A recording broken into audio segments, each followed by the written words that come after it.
أخير دفعتنا في الثانوية العامة، الأخير، أغنى واحد فينا دلوقتي كان الأخير.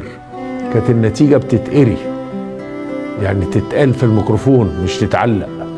الأول، الثاني، الثالث، فبيقروا الأسامي. الأخير فلان، أبوه راح ضربه كان جايب 53% على قد ما أنا فاكر، أو حاجة و50 أو 50 كده. فأبويا كان معايا رحمة الله عليه، يعني قال لأبوه ما يصحش تضربه، هتهينه. مرت الأيام وفات مثلا 40 سنة على هذه الواقعة. واحد بيقول لي: انت ما بتجيش اجتماع الأورمان ليه؟ ده احنا في النادي الفلاني بنجتمع السبت الأول من كل شهر. قلت له: ياه. قال لي: اللي على قيد الحياة بيجي، حتى المدرسين بيجوا معانا اللي موجود، ورحمة الله نترحم على اللي ماتوا. فرحت انا بقى بركن، فاكر نفسي باشا بقى باشا استاذ في كليه الطب.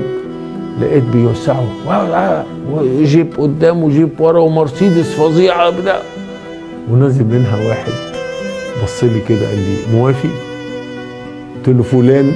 قال لي: الاخير، رئيس مجلس اداره شركه كبيره جدا في العالم، مش في مصر، في العالم. ده اللي كان جاي، واحنا بالنسبه له ماديا قد كده، ما بقولش علميا، ماديا قد كده. ده كان الاخير. اوعى تربط ده بده، اوعى تربط رزقك بما تختار. الرزق في السماء، والله في السماء، ولا حد يعرفه. هتروح عيادتك بعد ما تتخرج باذن الله، يا ابني باذن الله هتروح عيادتك، كم عين هيجيلك؟ يعلمه الله. ده هو اللي حرك العينين دول يجولك او منحهم. فاذا كنت عايز تخش كليه الطب، ابعت لي الرساله في الحلقه الجايه قول لي عايز تخش ليه، وانا اقول لك خش او ما شجعكش. اما تخش ازاي بقى؟ انت خلصت تاني ثانوي، تذاكر جامد جدا جدا جدا جدا. مفيش حاجه اسمها خميس وجمعه في ثانويه عامه، مفيش حاجه اسمها ماتش كوره اتفرج عليه في ثانويه عامه، انسى الكلام ده كله. مفيش حاجه اسمها اصحاب. اعتبر نفسك مسجون لمده عام، واخد حكم سجن مع الاشغال الشاقه لمده عام. شغل ليه؟ كتير جدا عايزين يخشوا كليه الطب. طب هنميز بينهم ازاي؟ بالمجموع. طب ما انت لازم تجيب مجموع اكبر منهم.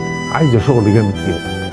ما بقولكش الى درجه الموت، لا، تنام وتاكل وارتاح، بس الليجر بقى والمتعه ننساها شويه.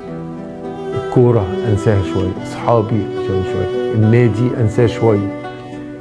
هرتاح، بس مش زي اولى ثانوي ولا ثانيه ثانوي. دي نصيحه الابن غالي بقولها له عشان يخلي باله.